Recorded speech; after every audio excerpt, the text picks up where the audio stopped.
You want to speak to Ramogi TV and Ramogi Radio. Thank you very much, Trevor, and most welcome with Victor to my home here. I've lived here for very long. And I requested this interview because this is an important medium of communication to the Luo Nation. And these stations, I want to say they are not tribal. They are very good stations because all communities have their unique ways and they have their language. And communication, as far as I'm concerned, is not what you say, but what is understood. People understand their language better. So I sought to talk to the Luo Nation through this medium because I felt that there is a very deliberate attempt by William Ruto to create a wedge between me and the Luo Nation and my community, the Mount Kenya people, and a lot of false narratives and an attempt to create a bogeyman, somebody whom the Luo Nation can hate for no reason. And I thought it is important that I engage the community as to what I think about the community, our relationship, the past, the present, and the future, and possible areas of cooperation. And also is my responsibility as a leader in this country when I see a community is being taken in a certain direction that my community has been taken through before. I have a responsibility to tell them, wow, here, be careful. We have seen it before. I can see the trajectory, and what has happened to me and my community can happen to you, so be careful. And they make the decisions. And you see what we do, Trevor, when we talk to people. You just talk to them. Whether they agree with what you say or not, that's up to them. Whether they accept your advice or not, that's up to them. If they reject it totally, that's up to them. But once you talk to them, your heart becomes free and your conscience is clear. All right. You're perceived in that region that you're talking about as being primarily against the Luo Nation because of your strong statements over time. Do you have a problem with the Luo community? Far from it. I have nothing against the Luo community. I have nothing but admiration.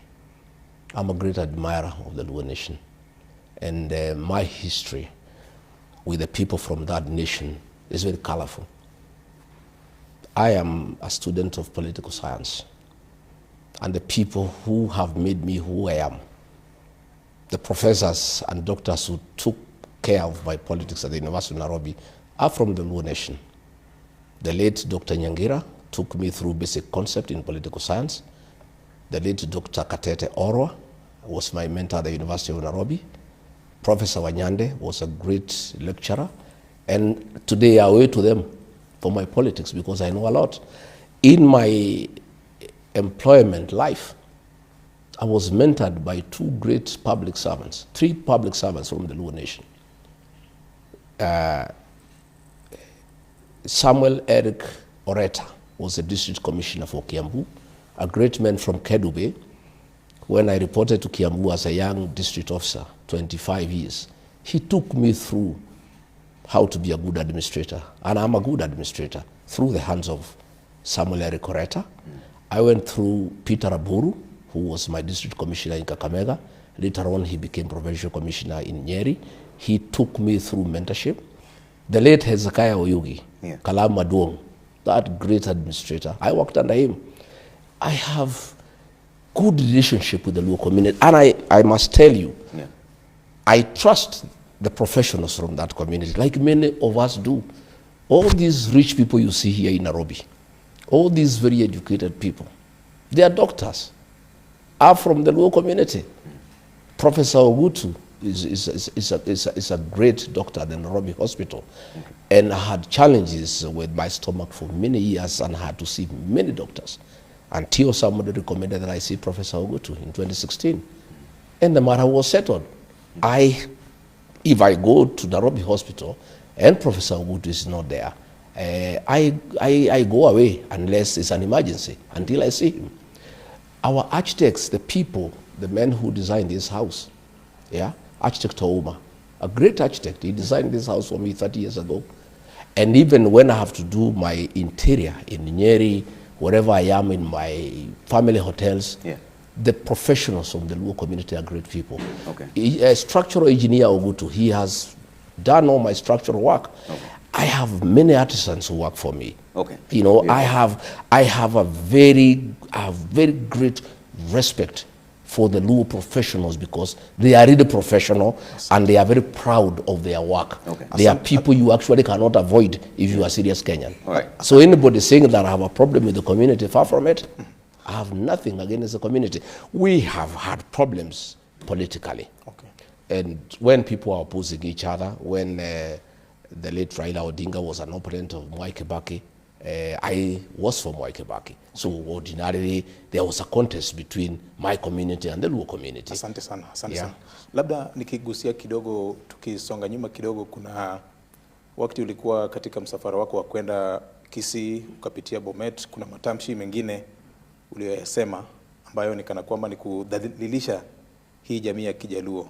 Labda producer ungetupatia nafasi ya kusikiza ili tuweke jambo hili kwa muktadha, jinsi ulivyozungumza ukiwa na wale watu kutoka maeneo ya Bomet County. Labda tusikize vile ulivyozungumza kwa hiyo hadhara. Rais alipitishwa na kura ya mlima na ya Wakalenjin. Sasa nikamuuliza rais, kama tumesahau hii Wakalenjin walikuvumilia mwaka 5, wewe umechukua kila kitu unapeleka Nyanza, kutembelea watu, ukija Kericho, ukija Bomet, unakuja kanisa interdenominational, bora ukuje kufungua project Bomet, bora ukuje Kericho, bora uende Nandi. Je, unayajutia hayo matamshi ambayo yanaonekana kudhalilisha jamii ya Kijaluo? Hapana, mimi sijaongea vibaya. Nimesema rais mlimpigia kura, yeye akuje hapa, anaenda Nyanza. Tungetaka aende Nyanza na pia akuje hapa.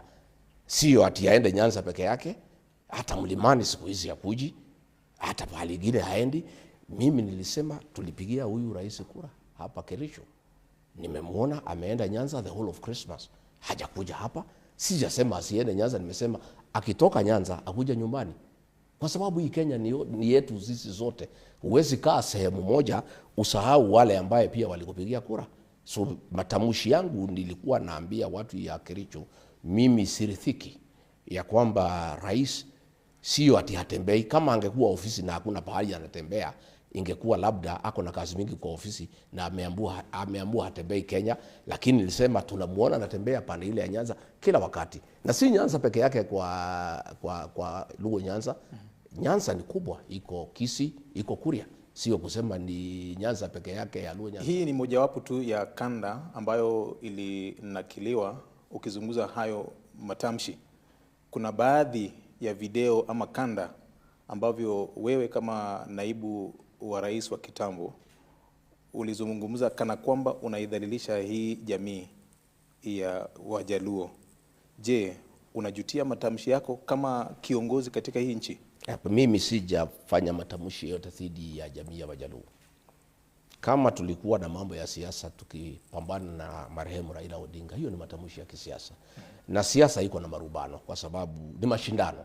Na lazima unasifu yule ambaye unapigia kampeni na unajaribu kuhujumu yule ambaye mnapingana na yeye.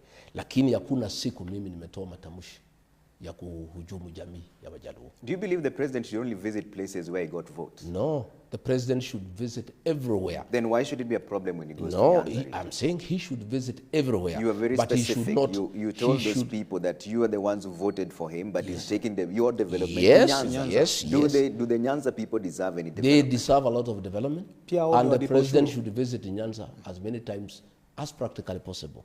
But also he should visit the Rift Valley where he was voted for. He should also visit the mountain where he was voted for. He cannot abandon the people who voted for him and spend all the time in one region.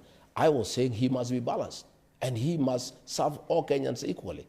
But he cannot pretend that he has forgotten there are certain people and he knows them because he voted for them and he has no time for them and he has time for others. So I was calling for balanced development. When you're with the president, he used to travel all over the country. Why is it that when he's heading to Nyanza is when you raise those issues around him needing to travel to places Not where necessarily.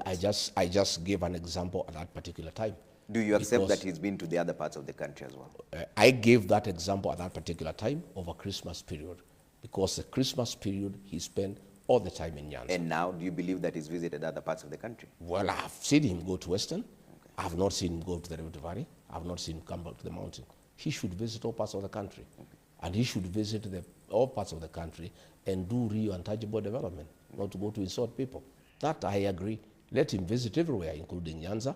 Let him also remember that he has his people in Rift Valley, he has people in Coast, he has people in Ukambani. He must visit everybody. That statement inspiring the president to visit Nyanza in itself is contradictory, because you have been quoted as saying there are people with shares and others don't. Do you believe the Nyanza people now have shares in the government? Well, the Nyanza people are talking about shares every day, because it's the way politics are done. You're the one who started the conversation on shares. Today, okay, those are my students then they are learning very well. So do the Nyanza people Odinga, have shares? Everybody should have a share in government.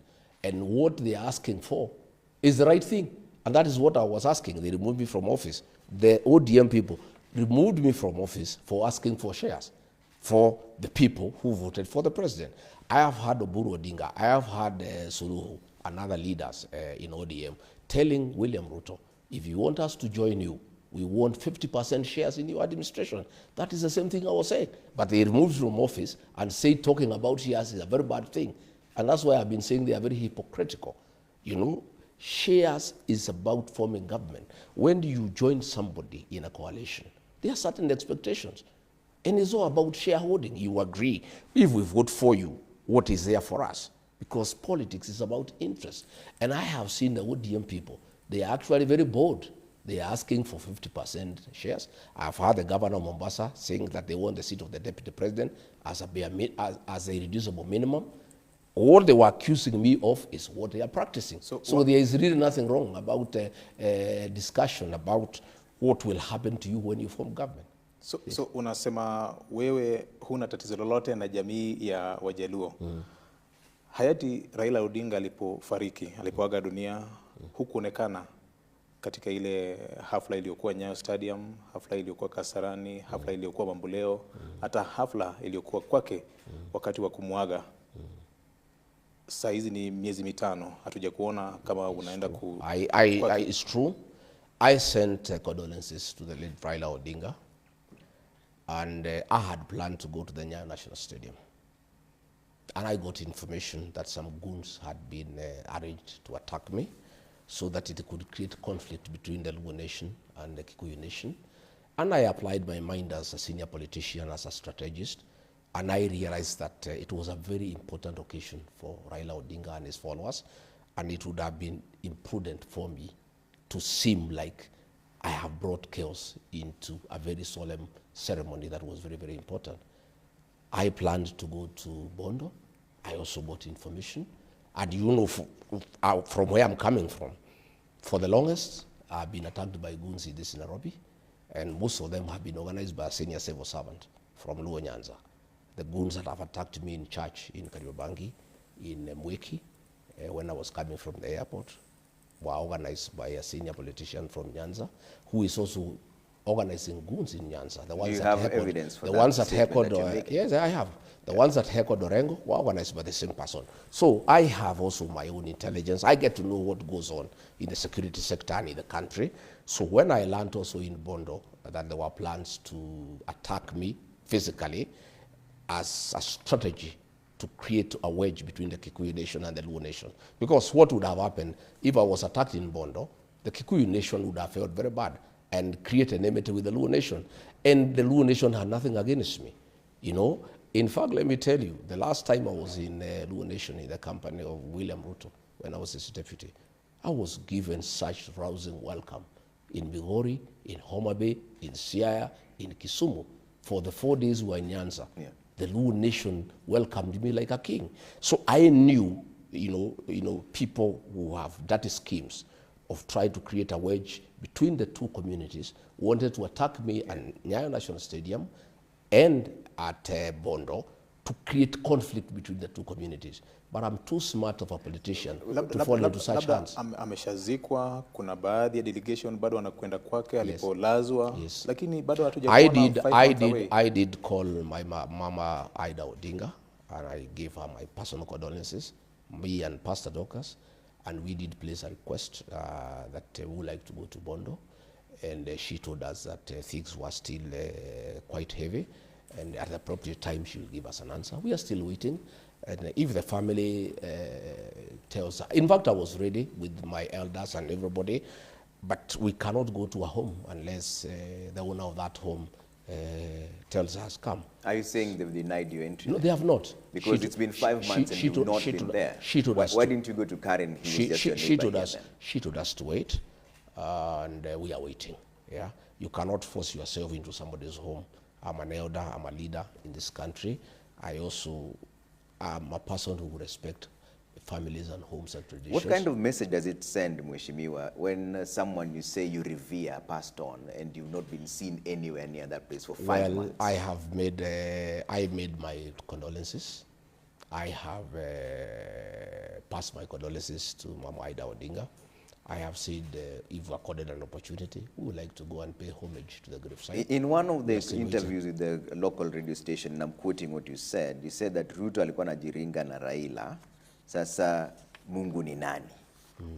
Why are you celebrating the death of the former prime minister? I'm not celebrating. That is your own interpretation. You can't what put was words your in, interpretation? You cannot That's put, what you said. You cannot put words Did you not say what I said? You cannot put words in my mouth. Muktadha wa hiyo matamshi ilikuwa nini? Labda. You cannot put words in my mouth. I'm quoting you verbatim. I said life. I said life. Na Mungu ni nani? What I meant is that life is dynamic. What is happening yesterday is not what is happening today, and it's not what is happening tomorrow. It has nothing to do with celebrating. It's simply capturing the dynamism of life. That what was yesterday is not what is today.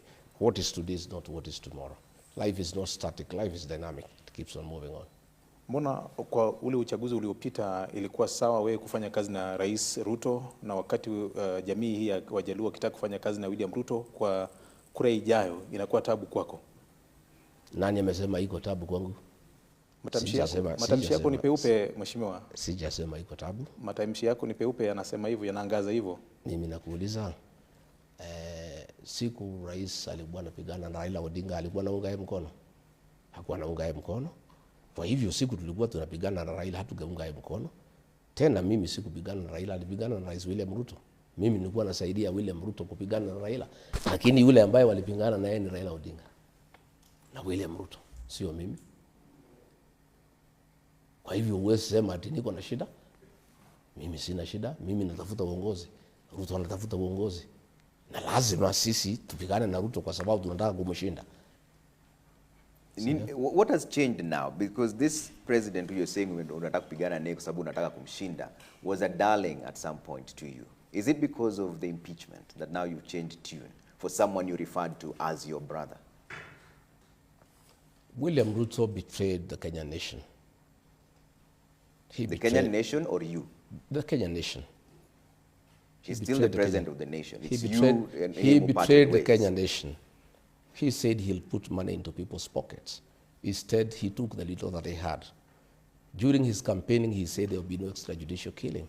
He came and abducted children and killed them. During his campaign, he said there will be no evictions or demolitions. There are demolitions every day. Lakini ubomoaji ulifanyika hata kama wewe ulikuwa naibu wa rais. Well, if you remember, ukikumbuka, katika mashtaka niletewa Senate moja ilikuwa nilipinga ubomoaji. Kwa hivyo mimi nilikataa hiyo maneno kwa sababu tulikuwa tumeahidi wa Kenya ya kwamba baada mambo ya kuharibika kati yako na rais ndio ukaanza kuzungumza vilivyo. Lakini hapo awali ni kana kwamba ulikuwa na unga mkono hakuna mambo ya wakati huo. Mimi nilipinga maneno kutoka ndani mpaka ikafika pahali hawezi fichika. Na moja ya hayo maneno ni ubomoaji ya mali ya umaskini. Kwa sababu tukitafuta kura tulikuwa tumesema hatutapinga, hatutabomoa mali ya watu maskini bila kuwapatia pahali ya kwenda, na hatutabomolea watu usiku. Hiyo ikaanza kufanyika, mimi nikapinga. Kwa hivyo mimi nilikataa mambo mingi kwa sababu huyu muungwana tulifanya kampeni na yeye na tuliahidi watu mambo mingi sana. Na wafuasi wangu ni wengi sana. Na wakaanza kuniuliza maswali. Huyu jamaa uliletea sisi na ukatuambia ni muungwana, mlituahidi na hii, mbona mmekeuka? Kwa hivyo mimi nikaanza kupingana naye na kumwambia hapana, tulikubaliana hii, mbona nageuka? Mpaka ikafika pahali ikakuwa ya kwamba hatuelewani. Ndio.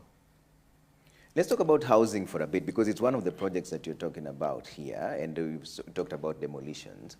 At some point, and I want to play that soundbite for you, at some point you said that you don't understand how someone can go against the housing project. And at some point you also changed. Listen to what you said. Why would anybody is in his right frame of mind have a problem with slum upgrading? Why would anybody in his right thinking have a problem with having affordable housing for Kenyans so that they can live with dignity? Hii housing imelazimishwa wa Kenya kutoa housing levy kwa lazima. Hiyo pesa sasa imechukuliwa, imepeleka kujenga soko, kujenga mashule, kwa sababu imekuwa conduit ya wizi. What changed, Mheshimiwa? Everything changed because I was deceived. I believed William Ruto of all the things he told me and the people of Kenya. And many Kenyans believed him. Many Kenyans believed him. Today they feel deceived, I included. I really believed housing was a good program to create employment. I believed him, 100%. I believed it was the right thing because he is very convincing and I had no reason to doubt him. Until it came to my knowledge that it was all a scheme to create wealth. The president bought 2 factories that manufacture steel. They are the ones. Which factories are they? Yes, I have. Do you have the There's one called Apex and another. The president bought a tiles manufacturing company. He bought Baburi Cement. All these factories he bought are the ones that are supplying construction materials for affordable housing. And that is why he needed to create enough money by taxing Kenyans so that his businesses can thrive. Why should Kenyans trust you now, and yet you're the same person who said that you don't understand why someone because this housing? Only a fool doesn't change his mind. So if you're deceived then, are you deceived As now? I told you, life is dynamic. You get on knowing people. Today, Trevor, you are this. Tomorrow, I know you differently. So then William Ruto was very convincing. He came to us in the mountain with the Bible, and we trusted him because we are Christians, basically. But on assuming office, he became another person. He became a businessman. And I was there as his deputy, and I saw through it, and I couldn't take it. And I said, no, this is not what we promised the people of Kenya. Kwa maana vitu vinabadilika jinsi ulivyosema. Sasa kuna haja gani pia sisi kukuamini wewe kama mwanasiasa? Well, hiyo itakuwa ni Wakenya kama wataniamini, sio wewe. Wakenya wataangalia vile mimi naongea. Wataangalia ile facts mimi naweka kwa meza. Na wataona kama wataniamini. Now people keep on changing their mind. Huyu William Ruto ana shida kwa Wajaluo siku 5 akitukana Rigathi Gachagua na Wakikuyu. Alikuwa huko mwaka 9 akitukana Raila na Wajaluo. Leo anasema baba ni mtu mzuri, Wajaluo ni watu wazuri. Wait, wacha nimalize. So umeniambia why people change their mind. Let me give you a good example. Okay. Today, William Ruto is in Nyanza abusing me for 5 days. Saying I'm this, I'm that, making me a bogeyman, and attacking my community. We are tribalist. For 9 years, he was all over the country abusing Raila Odinga, kusema ni mchawi, ni muganga, kusema Wajaluo ni ile watu ya kungoa leri, Wajaluo ni watu ya fujo, kusema huyu Raila haendi kanisa, anakuwa na nyoka mfukoni. He was saying all those things for 9 years. You also said the same thing. Yes, I did, and I'll tell you. I'll explain to you. Let me finish. That is fighting. Yes, I did. So is that the same position you hold now? I'm saying. Mpaka ukasema wewe ulikuwa unafanya kwa niaba yake pia. Ngoja kidogo. Simuache yeye. Na ulisema kwani mko na fujo, simuache niongee. Tunasikizana. No, I can see you have predetermined questions. So also let me answer. So umeniuliza swali. Okay. No. Tunakupatia nafasi ya kuyajibu. Wacha tukubaliane kwanza. Okay. Ukiniuliza swali lazima nijibu. Kwa heshima na taadhima tunakupatia nafasi ya kuyajibu maswali tafadhali. So wewe ukisema kitu pia unipatie nafasi. Okay. Umeniuliza kwa nini nilibadilisha mafikira. Nimekuambia William Ruto huyu ana shida kwa Wajaluo. Akitukana Rigathi Gachagua na Wakikuyu. Alishinda kwa Wakikuyu akitukana Raila Odinga, kusema ni mganga, ni mchawi, ni mtu ya Wajaluo ni watu ya kungoa leri, Wajaluo ni watu ya fujo. Leo alikuwa anasema jana Wajaluo they are intellectuals, they are very intelligent people. But it is you are talking to Mheshimiwa, not him. But I must give examples because also when you ask me your questions, because you utter the same thing. So I'd like to hear your accountability of the same conversation. Trevor, I must give examples of how leaders go. This is one leader called Rigathi Gachagua. You have said, I also say the same thing is true. Because in our campaign, it's like a choir. William Ruto was the choir master. He was the composer of the song and the soloist.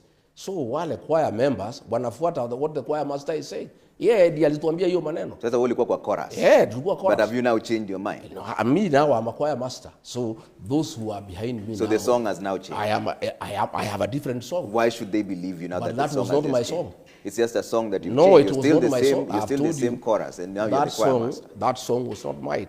I was a member of the choir. Choir ilikuwa ya William Ruto ya kupiga Raila Odinga na Wajaluo. Sisi tulikuwa choir members. So tunafuata choir masters. Ulikuwa unatumiwa wewe? We were members of the choir. But this new song, have you now changed your mind? I have said. Why should the people? I have given you yes. An analogy. Why should the people believe a choir master or a chorus master who changes tune? It's up to the people to believe. It's like they're asking you. If they, I don't know. They will listen to me. They will listen to me and decide. You painted the Luo nation as a nation that is chaotic, violent. I didn't. In fact, William Ruto did. It's not me. It is not me. I'm quoting you. You said at some point that a community has been castigated as people cause violence every single time. I've told that you. That was you. I've told you. Directly. I've given you a very good explanation. Community. I've given you a very good explanation that I was a part of a choir, and our choir master was William Ruto. And our work was to repeat the chorus from the choir master, who was also the composer of the song. At what point will you take responsibility for your own utterances? I am saying because now you're saying that he's the one who told you to say it. No, I'm saying, Trevor, we were in politics. And, are you still in politics now? Yeah, we're in politics. So why should they believe you? I am saying we were having a contest between Raila Odinga and his people. And that was the politics of the day. I am not in politics with Raila Odinga. There is no presidential candidate from the Luo nation who is facing me. So there is no conflict. That was a contest. People are looking for positions. And there is a conflict as it goes on in politics. So they will be trading here and there. Why William Ruto now is abusing me, he was abusing Raila Odinga then because he was his competitor. Today, his most strongest competitor is Rigathi Gachagua. And so he has just changed tact. The way he was abusing Raila Odinga is the way he's abusing Rigathi Gachagua because I'm his competitor. Do you regret this abusive language that you and your former boss have treated the nation to? I have not abused anybody myself. You started this conversation. I did not start. Did you describe the president as having lost weight? I made that description. That description is true. That is considered body shaming. There is no apology to make. I described the way he looks. I did.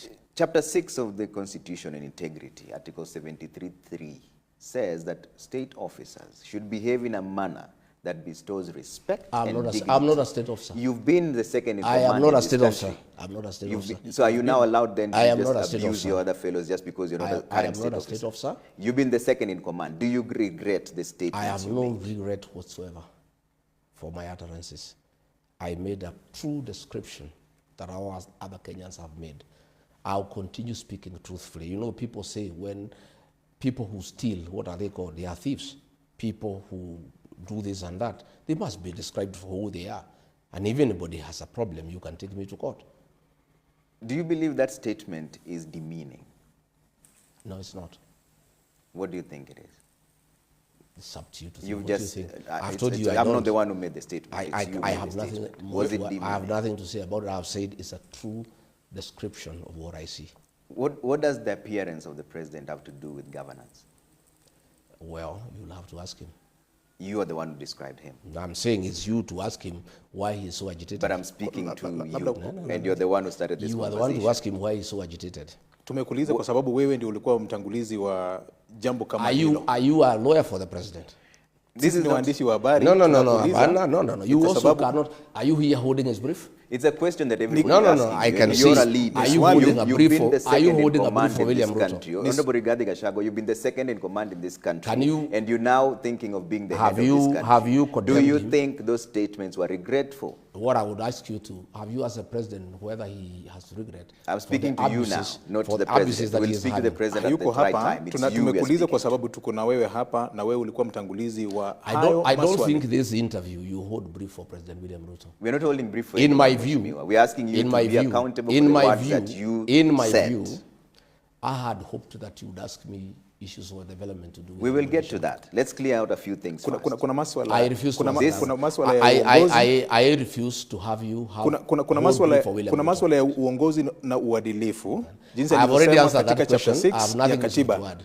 That question I've answered. I've Will you nothing to add. apologize to the people No, I for cannot. what you did? I have no apology to give to anybody. Let me bring up a soundbite of what you said after this back and forth between yourself and the president. And you said that tumefikisha mahali tulikuwa tunataka. Let's play that soundbite so that you just refer to that conversation. Sasa nimeona umekasirika vile nilitaka. Mimi nilitaka wewe ukasirike. You lose your temper. You lose your cool. You stop being presidential. Sasa Kasongo amekuja bahari nilikuwa nataka yeye. Ameteremuka chini. He is no longer presidential. Amekuwa mtu ya propaganda na fitina. Is the politics of insults what you want? True. He is where I wanted him. In the politics of insults? Yes. Is that what you want? Because that's whom he is. He has been on insults all his life. He's been insulting Raila Odinga, Uhuru Kenyatta, everybody. He has been trying to be something else. But I know him. I wanted him to come out in his true colors. That's where he is today. Abuse, pettiness, gossip, that's William Ruto. He is where I wanted him to be. Do you believe that is also describing yourself? Because you're the one who started this conversation. And you've just said there that tumefikisha mahali tulikuwa tunataka. I have said is I that wanted the politics him. you I have want? told you I brought him where I wanted him to be. That's what I wanted. Na and he is where I wanted him. Jinsi ulivyonena hapo awali, hii tabia yake ambayo unasema ni kutupa cheche za maneno makali, uligundua lini? Nini? Uligundua lini hii mambo ya wakati tangu zamani. Kitambo sana ama wakati tangu zamani natuliwa katika tangu zamani, lakini nilikuwa nafikiria akipata kiti ya rais atabadilika. Hajabadilika. Hajabadilika. Amekuwa tu vile vuti ya matusi. Alitusi Raila mwaka 9. Sasa amerudi tu pale alikuwa. Sasa ni kubadilisha tu Raila tu katika shagwa. Wewe ukamtusi Uhuru Kenyatta ile enzi, hata Raila wakati mwingine ukamtusi. Tofauti yako kati na yeye iko wapi? Nafikiri tuongee mambo ya maana ile tasaidia hii interview. Kuna masuala ya uadilifu na uongozi. Hiyo nimekataa. Kwa sababu sasa mnataka ikue hii interview ni mambo ya matusi. Mimi nimesema rais amekuwa akinitukana Nyanza for 5 days. Siwezi kuwa na interview kuendelea na mambo ya matusi ile rais anafanya Nyanza. Hiyo nimekataa. So you don't regret the statements that you made? I have said I have no regret at all. Okay. I have not abused anybody. I have just described a situation that is true and everybody knows it is a true situation. I have no regrets whatsoever. Okay.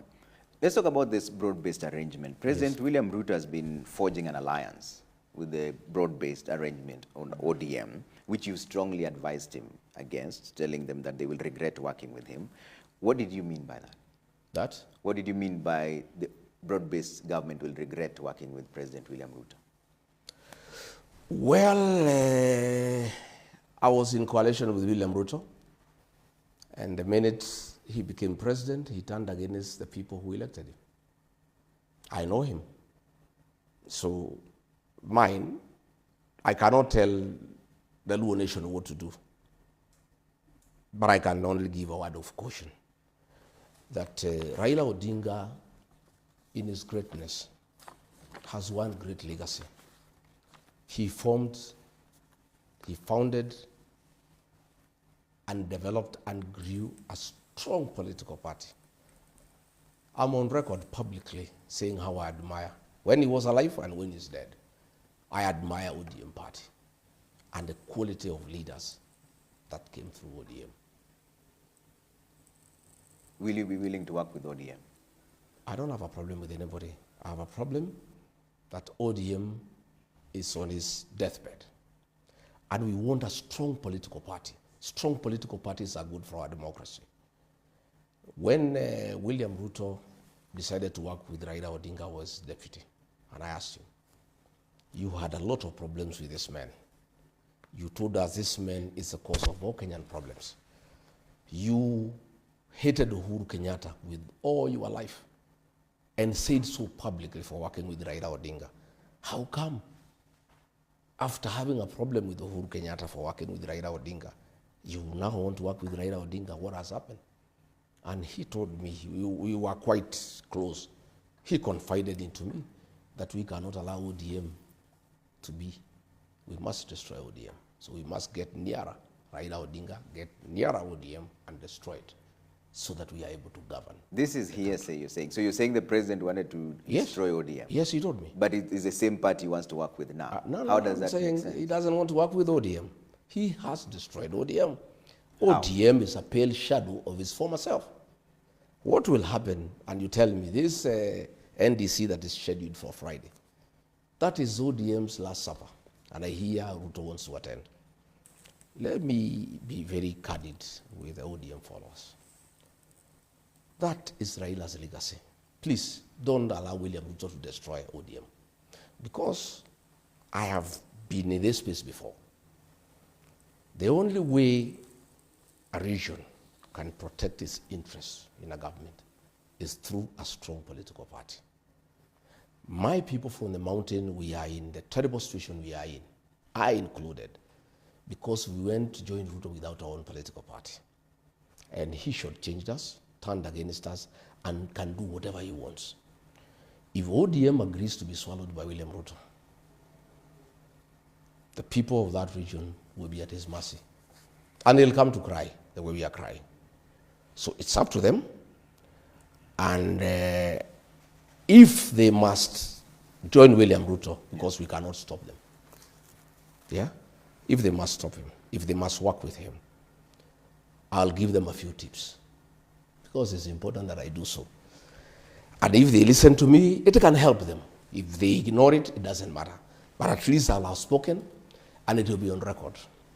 If I had listened to President Uhuru Kenyatta, when he told us that William Ruto cannot be a good president and it's not good for the country, this country will not be in the shit we are in. Myself and the people of the mountain will not be in the predicament we are in. With respect to what's your language, Mheshimiwa? Yeah? What's your language, Mheshimiwa? No, I'm just saying. It's national TV. I'm just saying we will not be where we are. Towers. We will not be where we are. And the mistake we made was to join William Ruto in his party. Since that we have learned and formed our own party. And we cannot be swallowed or merged with anybody. We'll have to work, whoever wants to have a coalition with us. Our party, the DCP, will have a coalition intact without being swallowed by anybody. So my advice to ODM. Okay, katia ODM shauri, hii ni chama ambacho kimekuwa katika siasa ya Kenya kwa muda wa miaka 20. DCP is hardly 2 years. I'm talking as Rigathi Gachagua. It may have been 20 years. I may be nobody, but I cannot be denied a chance to give advice. Maybe you think I'm nobody, but I'm saying I have been with William Ruto as his deputy. I helped him to be president with my people. He shortchanged all of us. So I have something that I know that I can share, because I can see ODM is being induced to work with William Ruto. I have some experience that can be useful. Okay. Unless you don't want me to share. Asante. Yeah. Asante.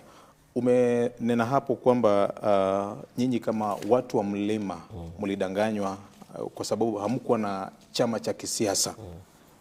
Kumaanisha chama cha DCP ni cha watu wa mlima pekee? Hapana. Tukiangalia vyanzo vya sheria, chama yetu ni ya kitaifa. We won a by-election in Kisa East in Quisero, that is Kakamega. We won a seat in Narok Township, that is Narok in Rift Valley. We won a seat in Kariobangi North, which is cosmopolitan. But every community has a political home. You know, the Luo Nation, their political home is ODM with other Kenyans. The mountain people, their political home is DCP with other Kenyans. The Kalenjin, their home is UDA with other Kenyans. So every community has a home politically, and that is the way it should be, and it must be that way. But I am saying, what ODM should do, my honest advice, because I can see it being destroyed, and I can see them along the way crying the way the mountain is crying. One, ODM is owed 12 billion through the political parties fund. If William Ruto is serious that he wants ODM to stand as a political party, John Badi is the CS National Treasury. They should reduce, ODM should demand 12 billion shillings owed to ODM to be released to ODM, so that financially they are independent and they can chart their own course. Number two, The president has been to Nyanza and made many promises. He has one budget to go, 2026-2027 financial year. Before the elections and after, he made a lot of promises to the mountain people. Mau Mau roads, this, that. Nothing has been done for 4 years. What ODM must make us reducible minimum? All those projects he has announced, they must demand that money be reflected in this last budget. Because if there is no money in the last budget, yeah? If there is no money in the last budget, that is just a campaign gimmick. Asante. Listen, let me say a few things I want to say. That money should be reflected in the budget. And it should not be a token. If the project is 1 billion, you can't put 50 million in budget for the next financial year and say the project is funded. The money must be put in the budget. Number 3, whatever relationship, whatever agreement that they want with William Ruto, let them learn from me. It must be made public. If they are being promised that they will be given the deputy president, it must be announced publicly. Whatever they are being promised, there should be a public pronouncement. Because the mistake I made, we did some things under the table in writing. Even Musalia, they did the same. All those things were not honored by William Ruto. And I can tell the people of ODM, things they are agreeing with him, they will not be honored unless he makes a public pronouncement. And they should demand early enough so that they have time to look elsewhere in case they are not satisfied with what they are agreeing with him. Number 4, and the most important, to make sure that ODM stands. William Ruto had no footage in Nyanza. He had no footage in Coast. He had no footage in Northeastern. He had no footage in Western. If ODM enters in agreement with William Ruto, they must demand that those areas are zoned for ODM so that they have enough members of parliament to be able to go into government with. But if they open up their strongholds to William Ruto and UDA that has no presence in those areas, they will be swallowed. And that is what is happening. Once those things are done, then if they want to enter into a deal with him, they are safe. And I'm just sharing this because, you know, in my community they say, if you are bitten by a black snake, when you see a rope, you run away. You know, a rope that looks like a snake. And I'm just saying, because I can see what is happening, I can see the same deception. The time he is spending in Nyanza, every day he is there, he spent more time, he was 9 years in the mountain. Nowadays he doesn't come. The same script. He was coming to the mountain, promising us goodies, promising us heaven, promising us all manner of things until we elected him. I can see the same script going on. And I have a responsibility as a leader in this country to tell the people of Nyanza, please, Asante. I've been through this. Yeah. My people have been through this. We are all crying because we were deceived. We were conned. I can see another con game going on. I can see deception going on. Please be aware. Okay. And if you don't heed and it happens, please never say Rigiji never told us. Wacha nikurudishe nyuma kidogo, Mheshimiwa Naibu wa Rais wa kitambo. Hapo awali ulisema huna shida na hii jamii. Unavyozungumza katika ile structure ya uongozi wa DCP, je, kuna yoyote yule ambaye anatoka katika eneo la Nyanza? Swali la pili, kuna wakati ulisema the position ya PS Interior na CS Finance ilikuwa a reserve of the mountaineers. Yes. Na bado unatuambia unatupenda? No, watu wa Nyanza. My friend, one, Mable Owino, the Deputy Secretary General in charge of strategy, is a Luo girl from Kisumu, very talented young woman, and she's working with me. When I was appointed Deputy President, my Chief of Staff was George Makeboy from the Luo Nation, a great administrator. Lakini aliondolewa baadaye akapelekwa mahali. Ruto alimtoa akampeleka Djibouti. Djibouti, some funny somewhere. Yeah, I loved the guy. And when Ruto found my office was functioning well and he wanted to bring me down, one of the strategies he did to start undermining me was remove George McAvoy. He's a man I had brought to my office. I have total respect for the community and their professionalism. There's something you asked me. You said, CS Treasury. CS Treasury, yes, it's true. Just the way ODM is saying, deputy president is irreducible minimum. Before we elected William Ruto, we had some demands and we agreed. And those are positions we negotiated. We had negotiated for National Treasury, CS, for CS Interior, for CS Agriculture. That is the way negotiations are done. And I was just saying, what we negotiated, you cannot take away. It does not mean that I have a problem with whoever I was giving. I was just saying, what we have negotiated, give it to me. Just the way we are saying now, I have heard Governor Mombasa saying deputy president is a reducible minimum. If they agree that they are given deputy president, if they are shortchanged, they must complain. That's the way these negotiations go. So myself, I was quite right in saying, whatever we agreed, we delivered. You had said, give me your votes, I'll give you this. We give you our votes, and what we gave you are taking away, I'm saying is wrong. Ukiangalia hiyo ratiba ya wale mawaziri ambao katika baraza la mawaziri ya Rais Ruto, kuna baadhi watu ambao ni wanane kutoka eneo la Mlima Kenya. Yes. Does it bother you? Does it worry you? Not at all. In terms of representation in the cabinet? I negotiated for the mountain in exchange of votes. ODM is demanding 50%. Is there anything wrong?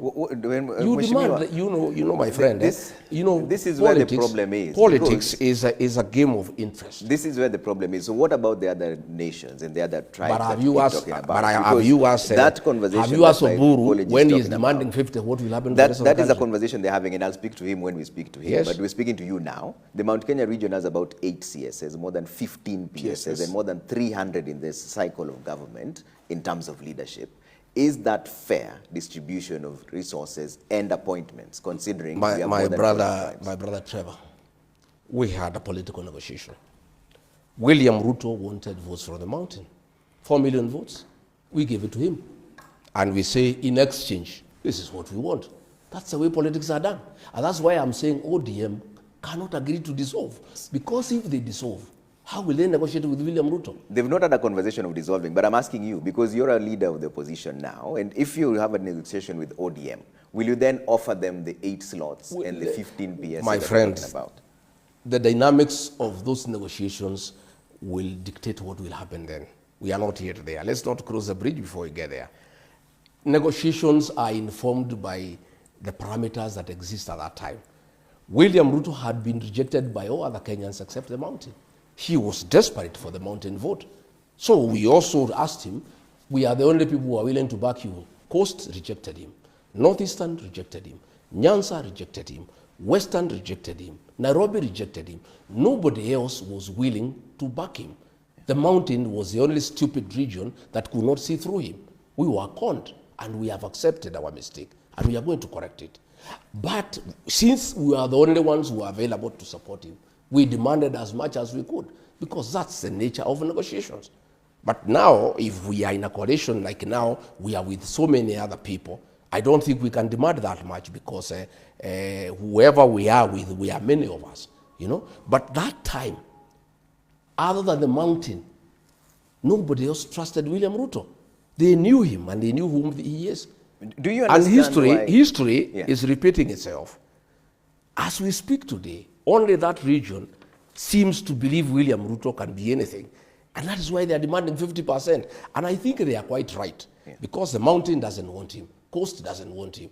Everybody doesn't want him. So the people of ODM in Nyanza are saying, well, since nobody wants you, can you give us 50%? Do you understand why people are a bit shy to deal with you? Because of the strong language that you use. Even right now, when we speak about a conversation. Say you are shy dealing with me. You have just Don't said, talk about other people. You've just said the Mount Kenya region were the only people who are stupid enough. Yes. That tagging is where the problem is. No, we were labeling communities. I have said that is a feeling in my community, that we were conned, and we did not see it through the con. We were conned, and we have accepted. And that is a mess, is a language everywhere. We were duped into electing somebody who cannot lead, a businessman who has, reaped the country, who has taken over all the businesses in the country, who has ordered abductions and extrajudicial killings, who has spoiled relationship with other countries. We were duped. And when people are duped, how do you describe them? And I have said myself, I was stupid. I have accepted. I was stupid enough not to see through William Ruto. And that's why I'm saying I don't want anybody else to be conned. I don't want anybody else to be duped. I have a responsibility as a Kenyan leader to tell other people whom I can see they are being conned. You here, you guys, you are being conned. I have been through this with my people. We were conned.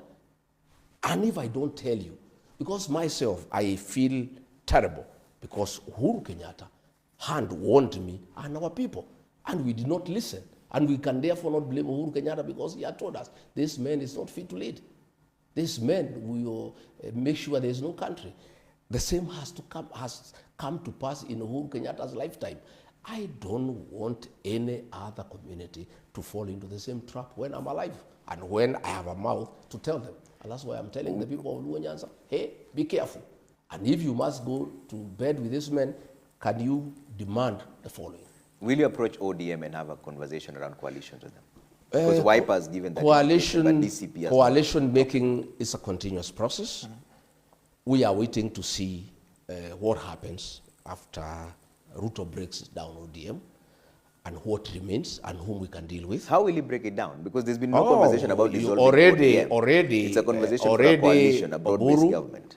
Junet, Wanga, they have sold ODM to Ruto. It was sold in Kirigori. There's no evidence. Did they say only ODM? And what is the evidence to that effect? I've just told you. Waliuza chama kwa pesa ngapi? We know these things, my friend. We have been around for a long time. No, explain this to us. When Rigiji tells you your wife is pregnant, go and buy diapers. Let's explain this to us, Mheshimiwa. So you are working currently with the DAPK and Wiper and everybody else. Have you bought them? No, I've not. So why is it that when UDA is working with ODM, then they've been bought? You see, they have been bought. That is why they want to kick out Sifuna, the Secretary General of the party. No, let's talk about that is why. No, listen, so why? You are asking me why. Yeah, have you bought this? No, I've not bought anybody. So why is building the other coalition between ODM and UDA a matter of one buying the other and not coalition building? Because the people who sold ODM don't want Sifuna. Because Sifuna has refused to sell ODM to William Ruto. That's why they have called an NDC to kick him out. And that will be the death of ODM. And that's what Ruto wants. He wants to kill ODM. He told me myself that I'll kill this ODM. I cannot allow again, such that a is strong hearsay. So we cannot verify that statement because that was a conversation Go and ask him between when the two of you. How much was ODM bought for? I don't know the figure, but a deposit. So how then do you know it was bought? A deposit has been paid. How much deposit? What? How much is the deposit? That is a story for another day. No. So you're the one making the allegations. I'll go and find out also. You're the one making the allegations. Ukasema sisi kazi yetu ni labda kujua zaidi. Pia nyinyi mfanye kazi kidogo, mimi nimepatia nyinyi tip, nyinyi mfanye hiyo ingine. You are also investigative journalists. Go and find out the figure. Okay. And let me tell you what happened. My brother, just open up your eyes. I've done oral literature. I studied Luo customs. Death and burial is a very strong and emotive issue in the Luo nation. Okay? Raila Odinga dies. Before his body arrives in Kenya, ODM has changed hands. In an African setup, and among the Luo have studied oral literature, you don't inherit a man before he's buried. ODM, Raila was the leader of ODM. He dies. A team is sent to go and bring his body. Junaid Mohammed conveniently becomes sick. He doesn't go to collect the body. Suluhu gets sick, conveniently doesn't go to collect the body. Oburu, conveniently, the brother doesn't go to collect the body. Before the body arrives, National Executive Council is convened. And the leadership of ODM changes hands. Raila Odinga is inherited before his body arrives in the country and before he is buried. It has never happened in an African custom. ODM had already been sold, and the coup was done even before his body arrived in this country. Yeah?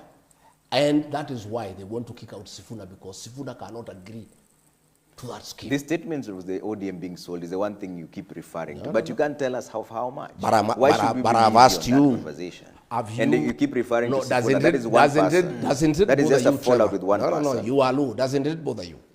That a man is inherited before he is buried. I'm not the one answering the questions. You're the one answering the questions. I'm just saying, I'm just throwing a question. You're the one answering the questions. For your own mind. Why would you say it's been bought? But why don't you? Why are you not asking me to explain? We're asking you to explain how much was it bought for, and you're not telling us. Lots of money.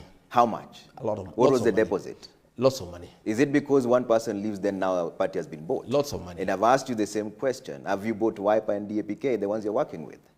I don't know why you want to bring Wiper and DAPK. Because it's a coalition. You're the one who's told us you've been in politics for long. So we're trying to understand. I don't know why you want to play advocate for William Ruto. Aren't you bothered as a law that ODM is getting finished? You should be bothered. That is your vehicle. That is a vehicle that Raila Odinga developed for the community. Is it not giving you an opportunity as DCP maybe to be solid and work with? To do what? To work with ODM. With the ODM. I am saying, and even accommodate. I am willing to work with like-minded Kenyans, like-minded political parties. But I am saying we are still waiting. We are observing the political space. The destruction of ODM is imminent. Whatever little will be left or whatever will go away, we'll see whom we can work with. The Wanga, Junet, Oburu wing will go with William Ruto. Whatever else remains, because I've seen Akina Sifuna, Akina Babu, Akina Orengo, they are steadfast that they don't want to destroy Raila's legacy. They want multi-party democracy to work. They want a strong political party.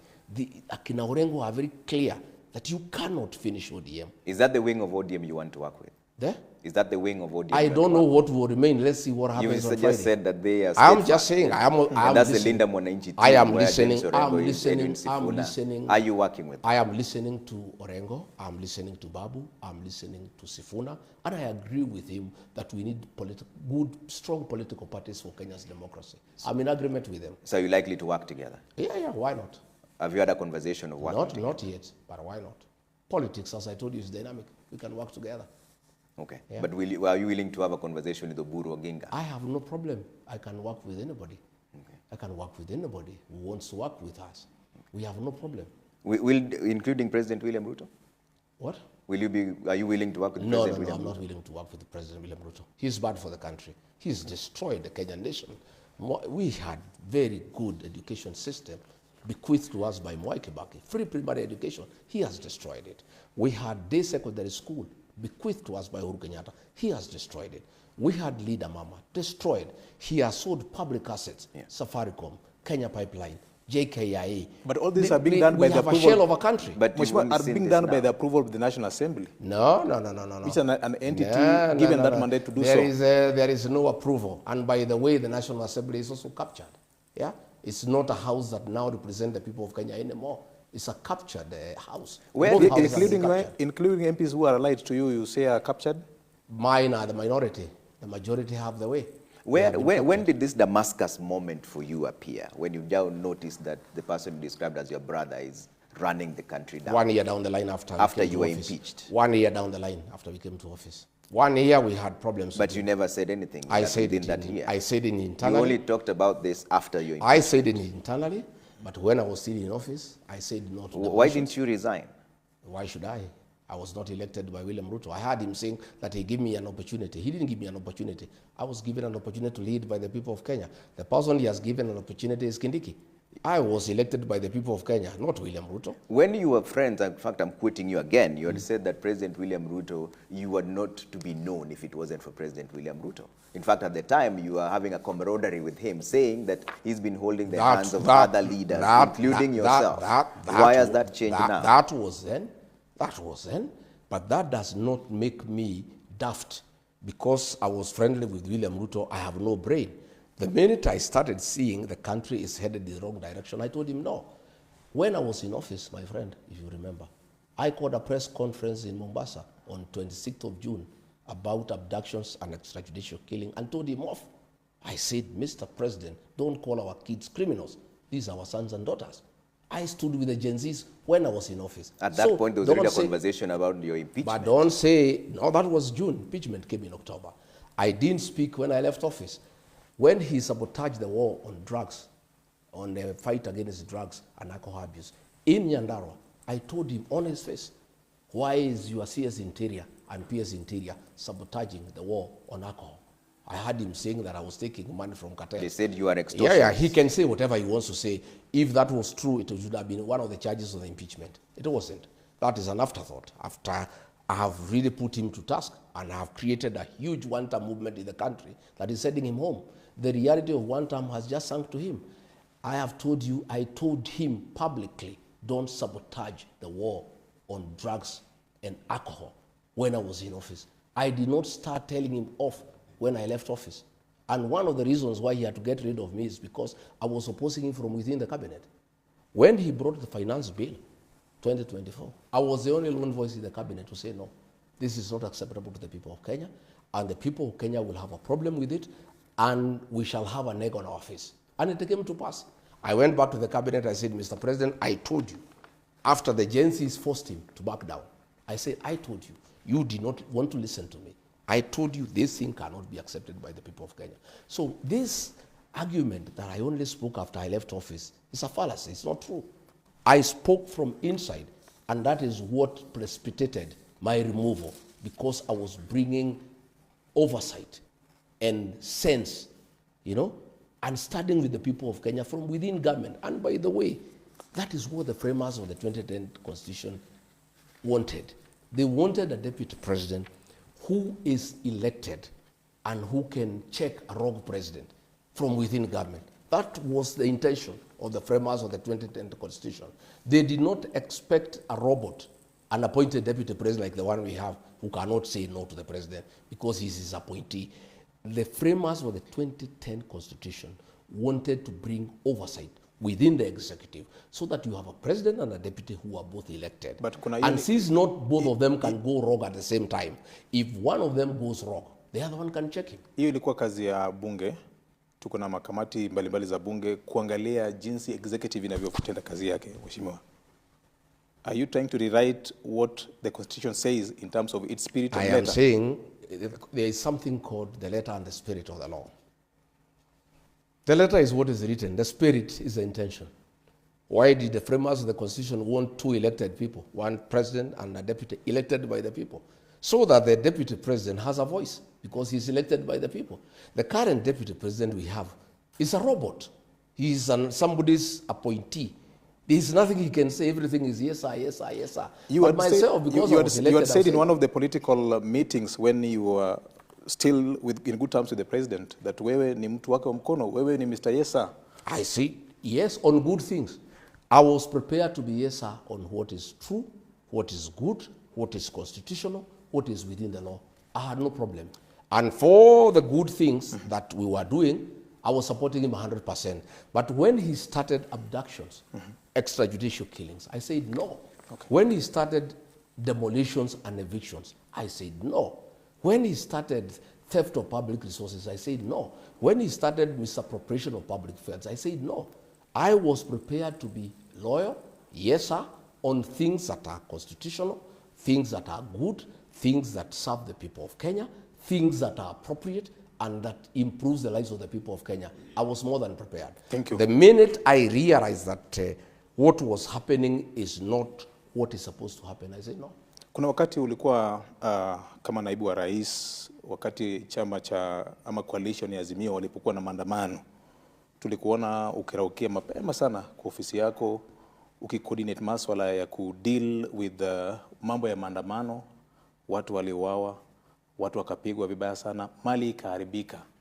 Was this part of the script of saying yes, sir, to the Mr. President? I was not in charge of security operations. The way the security architecture works in You chaired a meeting, Mr. The way the security architecture works in You chaired some meeting in absence of the president. Yeah. Let me tell you, the way the security architecture works in this country is that the president is the chairman of the National Security Council. He also appoints all the security chiefs and they report to him directly. The deputy president has no say in security operations, except if directed by the president to carry out a certain assignment, or the president is out of the country and deliberately assigns the deputy some duties. That meeting I chaired that one day on a Sunday morning.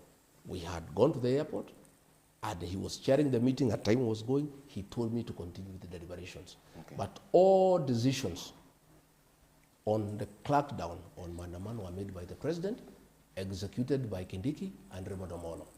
I was a bystander. Going to the office early in the morning was part of my routine. I used to go to the office every day at 5, whether there is Maandamano or no Maandamano. I have found some ODM MPs going to Nyanza to tell people that people were killed when I was deputy president. I was not president. I did not appoint the inspector general. I did not appoint the director of the DCI. I did not appoint Raymond Omolo. I did not appoint Kidiki. Those were appointees kuna of wakati President ulisema, ukasema kwenye kanda kwamba IG wa polisi wa sasa kijana kutoka kwenyu wewe ndio ulimpendekeza kwa rais. Yes. But he is the appointing authority. You can recommend somebody, but he can take it or not take it. So did you recommend the wrong person? Is that what you're saying? Do you regret recommending the IG? No, I have no regret. What happened with IG is that the president decided to sack Kenoti, who was DCI. And I didn't have a problem with it, or say, because he's the president. And I demanded that if Kenoti is sacked, I need a replacement from Meru, because that is a position the people of Meru were enjoying. And so Kome was identified, and I took part in that identification. But I don't take responsibility for his actions. The fact that I said this guy is okay, but the appointing authority is the one who made the final appointment. I made so many other recommendations which he ignored. Yes. Okay. Let's take some feedback here. We're about to take a quick break for the highlights here, but there's quick feedback. Ashley Dan says, shame on you, Ramogi, for inviting a tribalist for an interview. How will you shake off this tag of being a tribalist? Well, to start with, if tribalism is speaking one's language, then Ramogi station should never have existed. Why do you call me to a tribal show? We didn't call you. But you called us. I'm saying, why does this show exist? You requested us to come here. No, but why does it exist? Why does Ramogi exist? You are being asked here that there's a tag for you being a tribalist. What makes me a tribalist?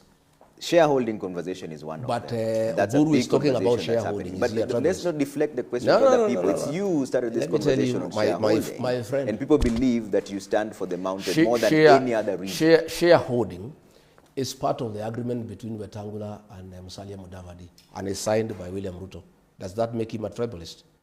Shareholding is part of discussion on political negotiations, and is going on as we speak today.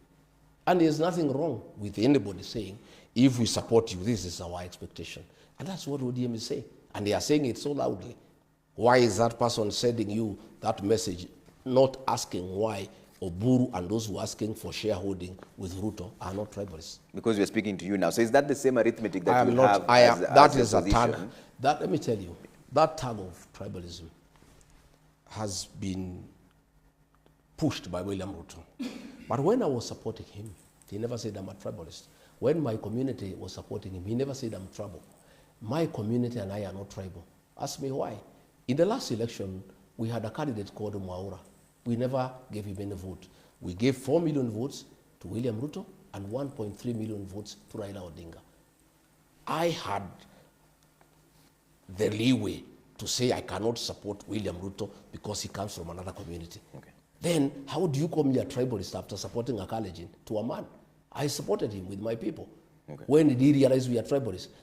Then he was saying I'm a very good man, a very good mobilizer, a people-centered guy. I don't know what. He had very kind words about me. Okay. But the minute I and my people decided that he had betrayed us, he had shortchanged us, he had deceived us, he is not what he told us he is, he's not what we thought he was, and we changed our mind, then we became tribal. All right, stay with us, Mheshimiwa. We have to take a quick break. Nikuwa Ramogi rokamana nyoko mkitira Ramogi TV kaendie.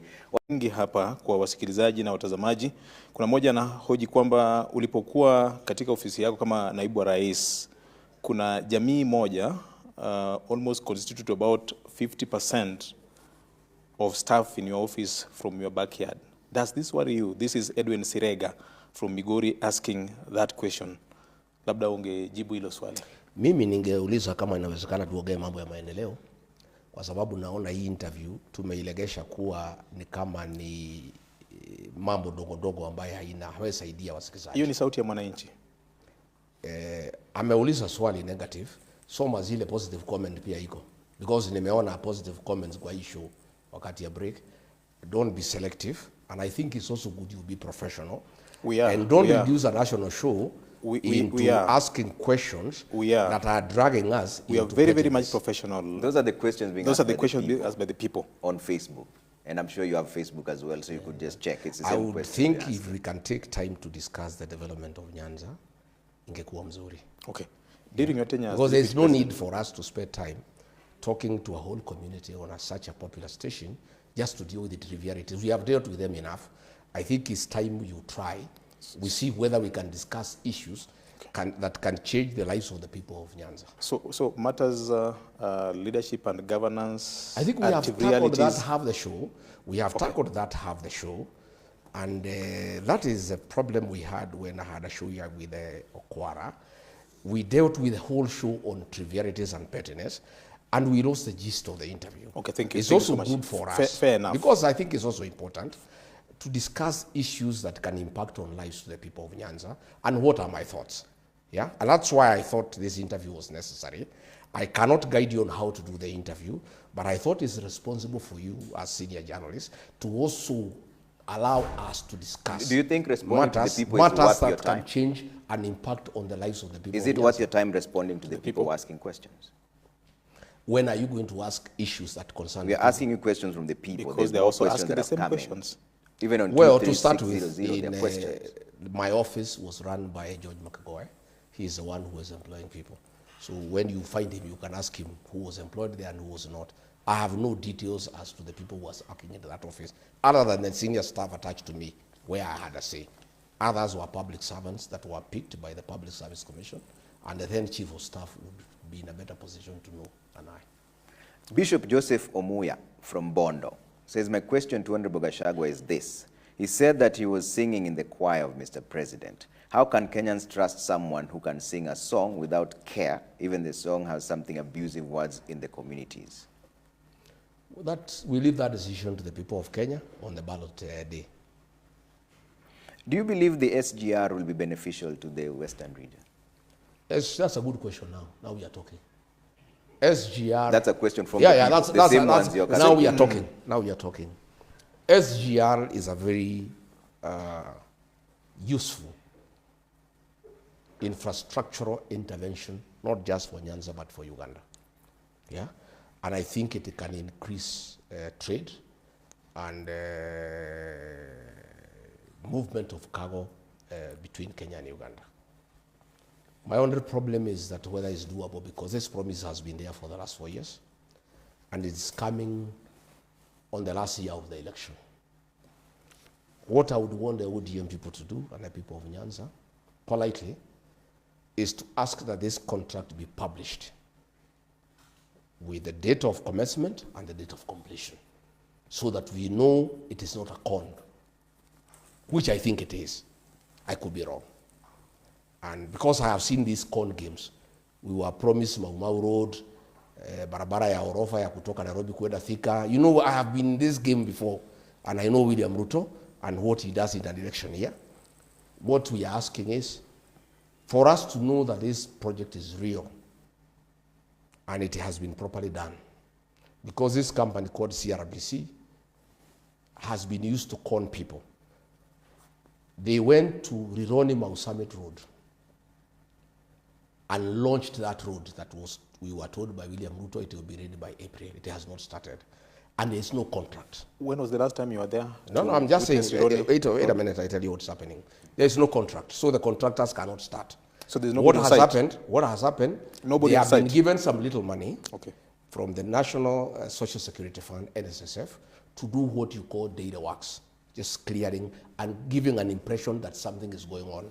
For Rironi Mau Summit Road, I'm challenging the Ministry of Transport and Infrastructure to publish the contract between the government of Kenya and the Chinese contractors, showing the date of commencement and the date of completion.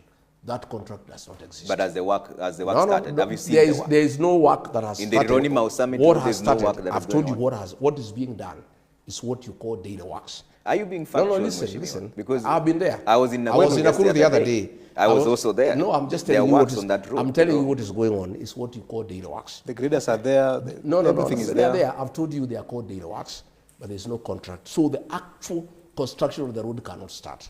So just the way I'm asking for the publication of the contract for Rironi Mau Summit Road, specifically showing the contractor, the amount, the scope, commencement date, and the date of completion.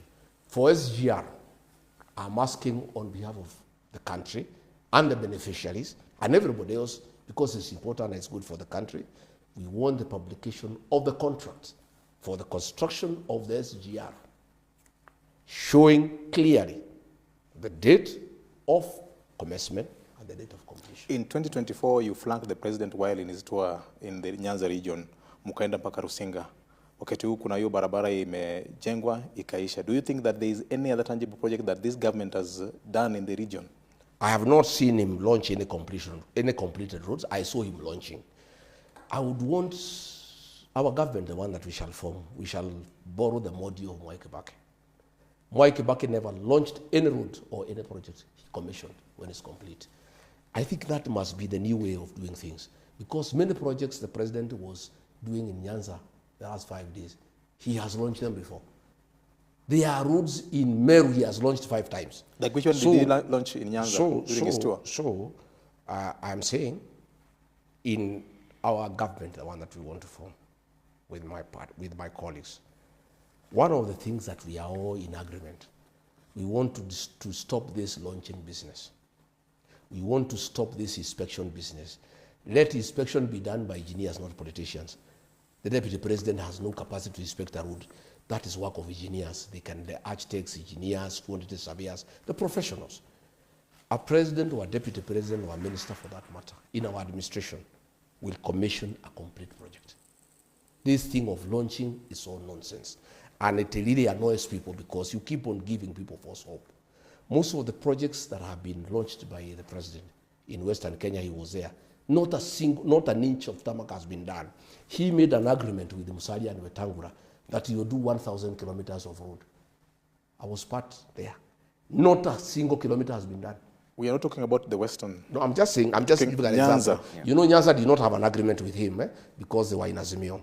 But Western Kenya had an agreement with William Ruto. So an agreement is binding. The mountain had an agreement with him. That is why we keep on saying Nyanza did not have an agreement, so they really cannot put him to task, other than telling them promises. But I am saying, in future, in our government, the launching, inspection will not be done by politicians.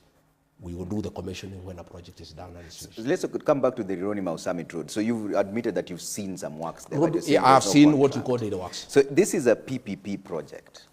Why does it require any budget allocation? Because is it not being done by the same contractor China? I've said you want to see a contract. Hold on 1 second. We're just talking about this. Isn't it the same contractor who did the expressway? So why, if it is a PPP, why then would you need to see the contract? There is no project that you do without a binding contract, because this money will be paid by taxpayers. It doesn't matter whether it's PPP or whatever it is. They'll be paid by the people of Kenya. Anything that has a monetary implication must be founded on a contract that is binding and that has clauses also for default and liabilities. Do you think the PPP is the way to go? The PPP is too expensive. It's too expensive. I don't think it's necessary. What option are you offering? Should you be the president of the Republic of Kenya? I would just propose that we complete ongoing projects first before embarking on new ones. Financing model, how would you go about it? We just collect enough and we use it prudently without exaggerated figures, without putting in commissions for civil servants, and kwetu wanasema unajikuna pahali unajifikia. We do what is possible. So if you take over, all these projects would stop, and I'm not saying stop. I'm saying we would want to complete ongoing projects before we embark on new ones. If not through PPP, how would you want to we just raise enough revenue by having a very prudent mechanism of revenue collection, sealing all the loopholes, sealing all the leaks, and also using the money prudently. When you came into office, you told us that the coffers were empty and that we were stretched thin. But so if we don't do it through PPP, we started collecting. How would you do it? Funds. Will you increase taxation? We start collecting funds and use those funds for development, not for bribing voters. You have seen the budget of State House. When Uhuru Kenyatta was there, it was 4.5. It has gone to 17 billion. That 13 billion can do so many roads. That is money that is being wasted. So you believe the government is too extravagant? Yeah, there is always money that you collect from taxes, through VAT, through pay-as-you-earn, through income tax. There is sufficient funds in this country, but we need to use those funds prudently for the purposes for which they have been collected from the people of Kenya, by stopping wastage and privilege. So practically speaking, if you took over as the president, what is the first thing you would do? It is to stop theft of public funds. How? Just that. Stop people from stealing from the top. Once the president stops stealing, nobody else steals. Okay. Once the president is stealing, everybody else joins in the gravity train. You stop it from the top. Once you stop from the top, it stops.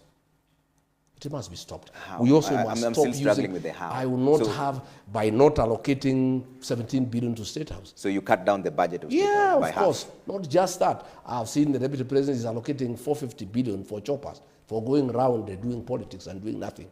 Those are the things that we must stop. Wastage. So in your Once mathematics... we stop wastage, those funds, because they are available, we apply them prudently for the benefit of the people of Kenya, for services. That's all I'm saying. What percentage of the budget for government should be slashed? If you I came into can't, I office, don't, would you say 40, 30%? I wouldn't have the figures of what we need to do.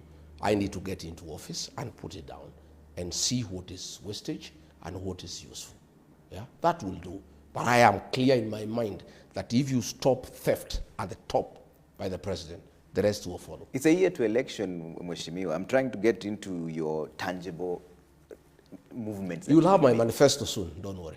Because this is also a Hold- conversation hold- you've had hold- in your hold your political ho- spheres, hold your where there's a horses. conversation that the Hold- opposition hold are your all horses. about one term, but no Hold, specific hold, agenda. hold your horses.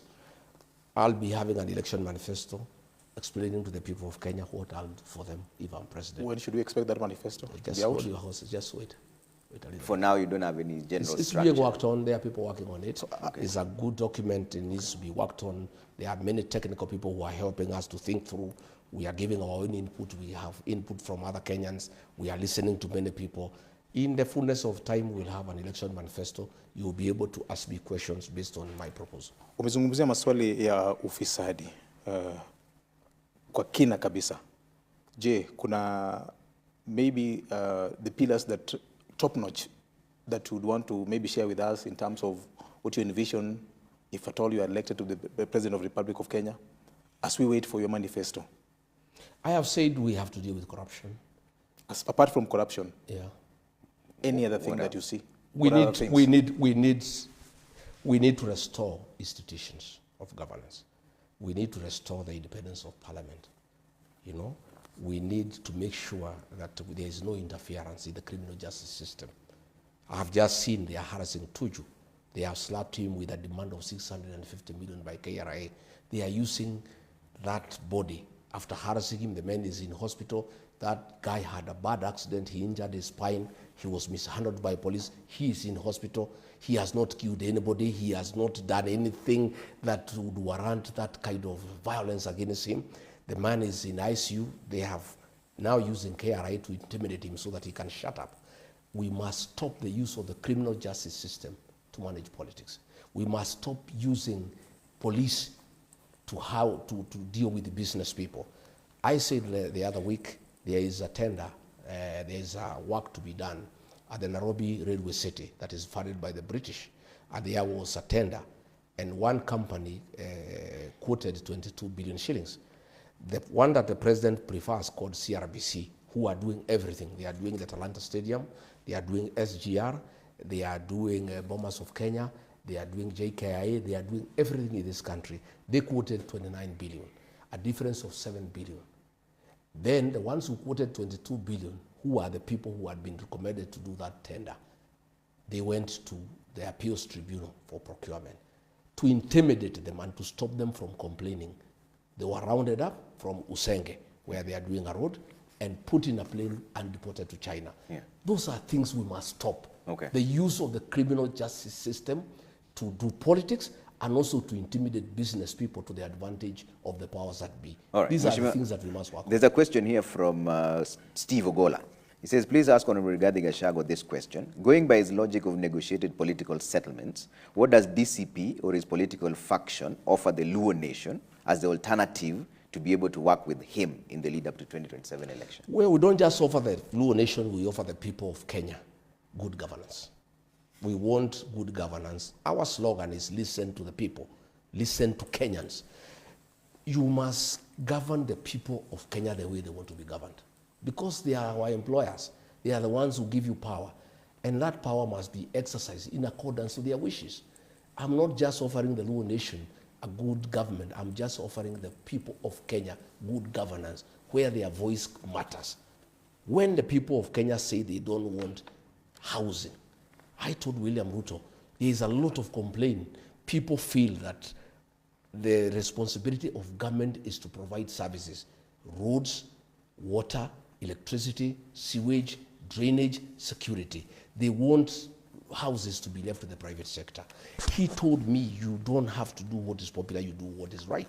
And I told him, I agree with you. You don't do what is popular, you do what is right. But if the majority of the people who have given you the job decide what you are doing is not right, you cannot argue with them. So I am saying what I'm offering to the people of Kenya, the Luo nation is part of the Kenyan nation. It's good governance, it's transparency, it's accountability, it's checks and balances, is the supremacy of institutions of governance, where we allow institutions to play their rightful role. That's what Mwai Kibaki did, and he was a very successful president. He allowed institutions to work, and he let everybody work.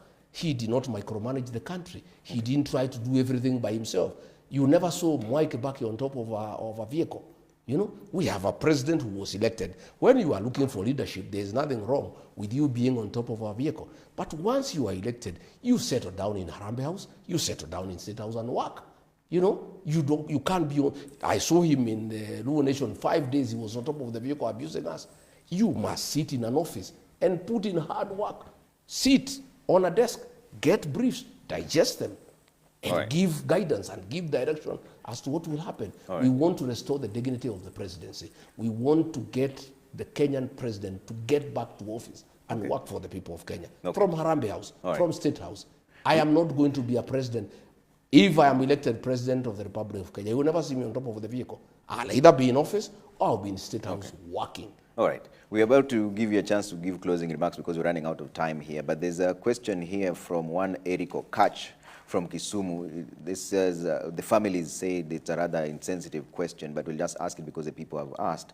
Can you respond to Ruto about the murder of girls after impregnating them? Eriko Kach from Kisumu. I cannot respond to nonsense, pettiness, and gossip. President has sunk too low, he has become a gossiper. Instead of addressing real issues affecting this country has a debt of 14 trillion. He is not bothered. We are facing a crisis on fuel shortage. He is not addressing it. He is on top of a vehicle saying that somebody's cow has died because of a tick. What kind of pettiness is that? Hata ng'ombe ya mtu ikikufa na wewe ni president, unaongea hiyo ni maneno ya ujinga na fitina ambayo haina haja. He says he's only dedicating 1% of his time to respond to you. No. You're the one who started this conversation. But the kind of things he's talking do not warrant my response. They are too petty and too childish. Let me talk about one thing that you never allowed me. There is a project called Koru Soin Dam. Yes. Uhuru Kenyatta allocated 20 billion. That was a dam that would serve the people of Kericho and the people of Kisumu. It would address the floods in Nyando so that when it rains, the water can go to that dam. That dam would have produced electricity for the Luo nation. It would have given water for domestic and for irrigation. William Ruto removed that 20 billion. When he comes to Nyanza, the people of Nyanza must ask him, why did you remove the 20 billion from this project that Uhuru Kenyatta had given the people of Luo Nyanza? Are you aware that there's an appeals by the two contractors contesting the award of the tender for that particular project? Kabonyo Fisheries Training School, 3 billion shillings through the Hungary nation, allocated by Uhuru Kenyatta. It was going on, it has stalled. The people should have asked him, instead of abusing Rigathi Gachagua, tell us about these projects. When you look at the sugar factories, Miwani, Soni, Muhoroni, Chemelil, they have all been sold to people. 10.2 billion shillings owed to employees of that region. People are committing suicide. Their properties are being auctioned. I did not hear a single... How many people have committed suicide so far with regards to this? Quite a number. Sikusikia kiongozi hata moja, Oburu, Nani, Suluhu, hakuna mtu aliuliza Ruto, hii 10.2 billion, mutalipa hii wafanyikazi lini? Mambo ya wakulima, they are owed almost 500 million for these sugar factories that were sold without public participation. Those are the things I wanted us to discuss. What did you do during your tenure as the deputy president to address the issues of the sugar subsector in the region and the economy and aquaculture? The horses have left the stable. William Ruto has sold those factories to Asians and other people. I'm asking when These during your factories, tenure. these factories, the people of Nyanza should have been given an opportunity to buy shares. They would have owned them and they would take care of them. But they were sold to Ruto's friends. We are now there in Nyatike. There is gold. Chinese have been given the rights to come and prospect and also to do the processing. Why can't people from Nyanza be given an opportunity to participate in the prospecting of gold and processing of gold? All right. Those are the issues I had wanted us to discuss. We're giving the you... issue of fish, let me tell you, my brother, instead of William Ruto coming to the Luo Nation to abuse Rigathi Gachagua the way he was abusing Raila Odinga, what you need to do for the Luo Nation, and that is what I will do when I'm president, we must discuss the resource given by God, fish, in the Lake Victoria. If you really want to empower the Luo Nation, forget about all these other things, is to come up with the processing plants, is to come up with empowerment for people to be given fishing nets, to be given boats to go and get fish, because this fish is very expensive, and it's unfortunate that people are wallowing in poverty when they have a resource next to them, they are in the lake. Are you admitting that during your tenure as the deputy president, you couldn't push for the Luo agenda in terms of There's Luo nothing economy? I could push for. The a government that base? I was deputy president is a one-man show. William Ruto micromanages everything. He even advises his own advisors on how to advise him. He decides everything. We were just there, you know, just struggling, trying to make ends meet, and he sends you there, he sends you there and there, but he does everything, and that is what we want to change. We want to have a government that has institutions that are working. People who have been appointed, they can go and work. All right. And let me also tell... I'd like to give you a chance for closing remarks because we've run out of time here, but I was looking at the Kurusoin dam that you talked about. There was no 20 billion that was allocated. In fact, it was 2 billion. It was allocated but removed in 2020. Because it was too little for the project, which was 19 billion, that you can't put that 20 billion could not be allocated in that financial year. But even then, have you been told what happened? Let's have your final comments because we've run out of time here. Just a minute. Well, Trevor, you have been very biased in this show, which is very unprofessional, because anyway, let me not go into that. Let me say my closing remarks. I've heard these people talk about broad-based at the Luo Nyanza is in government because of 2 ministers. The Luo Nyanza had a vice president called RAMOGI, but they still agitated for justice and rights. They never became complacent because they had a vice president. The Luo Nation has had a prime minister. Raila and the Luo people still stood for what is right and justice. The people of Nyanza cannot be bought by positions. During Moi's time, out of 18 MPs, 17 were ministers and assistant ministers. But the Luo Nation still stood for what is true and right. I want to tell the Luo Nation, you have 2 cabinet positions. Wadai is there for energy. More than 70% of the Luo Nation has no electricity. It doesn't meet because Wadai is eating, the Luo Nations are eating. We in the mountain have 8 ministers, but we are opposed to William Ruto because he is doing the wrong things. And those 8 positions are for individual ministers and their families. So these 2 positions the Luo Nation have are for those 2 families. It cannot be that the community now can become complacent. They cannot question what is wrong. They cannot question what is not going on well in the country. They cannot demand what is rightfully theirs and they pay taxes because they have 2 cabinet positions. The Luo Nation has always had very senior positions, but it's a dignified community that has always stood for what is true and what is right. I'm asking the Luo Nation, much as you have 2 cabinet positions, fight for your right, fight for what is just, and make sure that you position yourselves properly so that the interests of your community can be taken care of in the future. Will you be visiting the Luo Nation soon? Yes, I will. When is it? When? Well, soon. I'm just working my things around. I hope Raymond Omolo will not sponsor violence against me the way he has been doing in Nairobi. He's been mobilizing people in Nairobi to attack churches. Allegations that no, it's true. He can take me to court. He organized violence in Kariobangi Church. He organized violence in Wiki. So you can take this to court. Even this attack on Orengo is Omolo. So you can take this to court? Yes, I can. Okay. He is the one who has been organizing violence in Nyanza. And I want to ask Raymond Omolo, stop violence. So when are you coming to Nyanza? I should be coming soon. Okay. Will you be organize myself? Will you be fielding candidates in DCP? Well, I'll come. Will DCP be fielding candidates in that area? I want to tell the Luo Nation that if ODM joins UDA, those who are independent people and minded, who are not psychophants, if you don't come to DCP, your goose is cooked. You will never get the certificate. DCP is available to the Luo Nation. All those leaders who are courageous, who are brave, who believe in the people, who want to go to parliament to fight for the Luo Nation, DCP is your party. Even here in Nairobi, I have very many aspirants who have come to DCP. Okay. And I have told the Luo Nation here in Nairobi to be careful, because previously the ODM has had 9 MPs in the city, courtesy of Wiper, courtesy of the Malembe Nation, courtesy of the Kisii Nation. Okay. Those nations are not with Ruto. Ruto has no votes in Nairobi. So if you go and make a partnership with Ruto, where will you get votes? Okay. You people must align yourself with the realities of Nairobi politics. All right. The Nairobi politics, as we speak today, is in the opposition. All right. So if they decide to join Ruto, they will not get a single position here in Nairobi. And I'm saying, like Ruaraka, if I get a good candidate from the Luo Nation who wants to run at the DCP, hey, wala. All right. Yeah. Thank you, His Excellency. His Excellency Rigathi Gachagua, the DCP leader and also former deputy president. Mane kama wechenru marwa marbuch jopiny kawuono nwarie ema chwalo rematin kwa chako gi wach marangi chwelo mochoko chopo nyaka imore kata buch jopiny bende wago mana kae ndigi ogaye mar DCP gi jalup jatend piny Kenya machon Hon Rigathi Gachagua duoko nero kamana nyako moroko dala ne kae ndi makare ko bira chiel ka chiel twak makende nwantiere ka gi VOJ Victor Tieno Juma twak nodhi twak odhi jopiny giwegi biro ngado ni to oyiengore kon mane erokamano nya ne Rigathi Gachagua kuom miwa thuolo kendo jopiny bende margo kodwa mbaka ene mo luongo wakanya kwa Mgajwang kaka ne wachake ni to nodwara ngo hie mo luongo waka tiwinjo mana kod iti kako duogo penjo mane kaka en kao kamano Trevor en kinde mar goriti nikech gimoro amora nigi sane tantie kod gen nitie gik manyien ma jopiny bende opuonjore e twak mane wango